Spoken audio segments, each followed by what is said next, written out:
A shocking hit and run. A suspected drug dealer runs over a 4-year-old boy and leaves the scene, but there is much more. Action 70 reporter Ana Velasquez is here with details. Well, Doug, this hit and run is particularly disturbing because police tell us not only did the alleged drug dealer leave the scene, but he did it because the boy's father told him to after he bought crack from him. This is 21-year-old Robert Martinez, wanted for the hit and run of a 4-year-old boy, Carlos Cordova. It happened last Thursday evening at Carlos's home in Belen, and the little boy has been fighting for his life ever since at UNMH. He's in critical, he's on life support, and he's not doing well. According to the arrest warrant, Carlos's uncle, Justin Esquivel, and his father, Armando Cordova, called Martinez over because they wanted to buy crack cocaine. When they concluded that, Roger Martinez was leaving the area and ran over their son. When Martinez was about to leave, deputies say the little boy was in front of his vehicle because he had bent over to pick up a toy. He was run over by both the front and rear tires. But what the little boy's father told Martinez is unbelievable even to deputies. He told Martinez to leave. Deputies say Armando covered up for Martinez and told them that a stranger pulled into their property, flipped a U-turn, and ran Carlos over in the process. But on Wednesday afternoon, after denying it for nearly a week, Armando told deputies the truth. It's hard to understand how somebody could put this over their drug dealing friend, buddy, over their own kid. It's hard to believe somebody would actually do that. Deputies had Armando Cordova called Roger Martinez on the phone and recorded it. They say Roger Martinez began crying and told him he can't sleep at night and repeatedly apologized. Then the phone went dead. Charges against Cordova and his uncle could come down next week. Martinez has moved away from his home since running over the little boy. That's why deputies are trying to find him. If you have any information, call the Valencia County Sheriff's Department. Can you state your name to the camera? Carlos Cordova. What did you think about the clip that we first showed? It's a pretty interesting clip. It's a pretty good fictional clip, I would say. What makes it so fictional? Well, in the clip, they just describe it as like, they kind of call it pretty cutthroat. It didn't really truly happen as cutthroat as it is. How old were you when it happened? I was 4 years old. You were 4 years old? I was recently 4 years old because my birthday was in May. Oh. Well, if it's cutthroat, then what actually happened that day, if you can recall it? Well, from the start of the day, it happened just a normal day. I woke up, and my sister had a dance recital, and I was like, I'm not going to that. I don't really want to go to that. So I just stayed home with my dad. And my uncle came later on in the day. We were just outside. I was playing. I was an avid golfer as a young child. I could have been on the tour, I would say. And I was outside hitting golf balls from the field to like the train tracks, and like if you would see where I was, it's a pretty far distance for a 4-year-old. But anyway, that's not the point. I was hitting golf balls, and a guy comes up in like a van. It's pretty normal because my dad's a farmer, so people come all the time. You know what I mean? Like whatever. And I'm sitting there. I'm not saying I'm standing there, and I'm kind of like, I wasn't like playing anywhere. I was just kind of like looking like what's going on, and then. So whenever they're having conversation, they go up to the car. My dad's talking to the guy. And then, so then I see like he's gotta leave. And like the way you can leave is you can just pull out fully, like reverse, and then you straighten your vehicle out and you can leave. Or at the time, like our field didn't have anything in it, so most people would just reverse and then just leave from the field. But the thing is that's where I was standing. So, you know, a smart person, they would have just reversed all the way around. Well, I'm standing there. If you know anything about golf, you get in a stance, and you're in a full stood up stance like this. And I'm fully stood up like this. I'm not that big, I'm 4 years old, but I mean, you can see a 4-year-old in front of a car. I'm like this, and then I'm like mid-swing, kind of. And then I felt like someone just pushed me over to the floor, and I was like, what the heck? Like, what happened?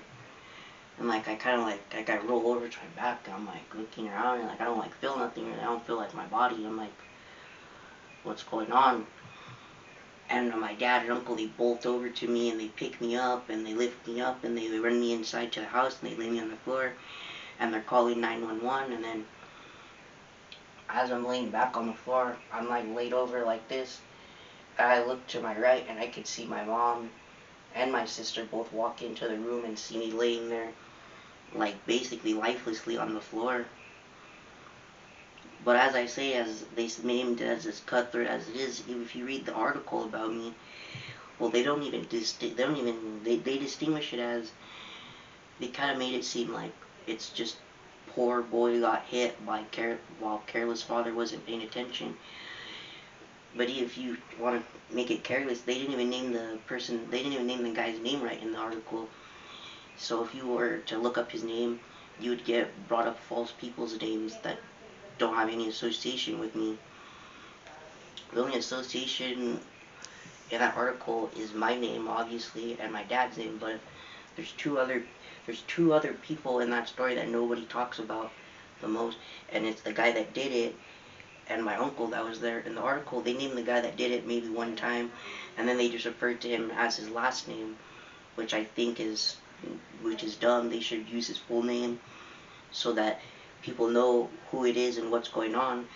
But they made sure to blast my name, they made sure to blast my dad's name, but they never made sure to blast my uncle's name. They just referred to him as my uncle, which is another thing which is stupid, because after the situation, people made it seem like, oh, his father was just trying to get the guy out of there so he could save his ass. But that's far from the truth, in my opinion.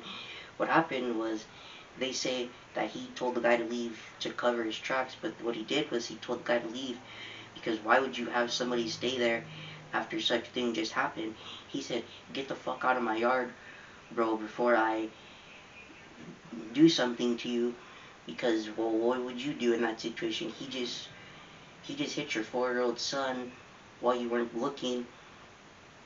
And yeah, there's more to the story than it is, but it isn't like they say it is. It's not he was covering his tracks. He was saying, get out of here, bro, you just hit my son. Like, what are you doing? Get the hell out of here before I do something to you. But in the story they said, oh, he told him to get out of here because he wanted him to cover his tracks, and he wanted to get his dealer out of there so that he wouldn't take any fall for it, which I think is a pretty big claim to put on somebody's name. So none of it was all false. It was told, it's not false, but it's very fabricated the way it was told. What other like besides your legs, like what else did that guy ruin? Wouldn't say.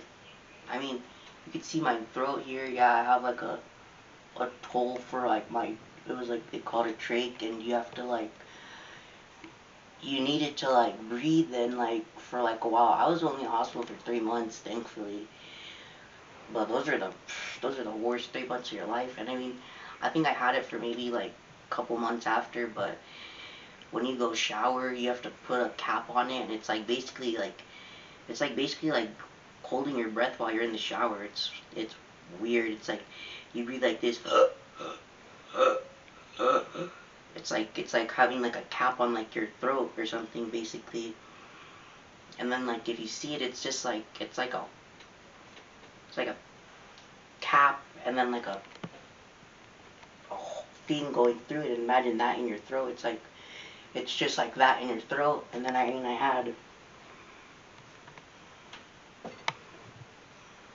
have like a feeder tube here when I was younger, but that was only in there for like a little bit because I was able to eat normally after a while. It didn't take me long to eat because I liked food. And then what about that thing on your arm?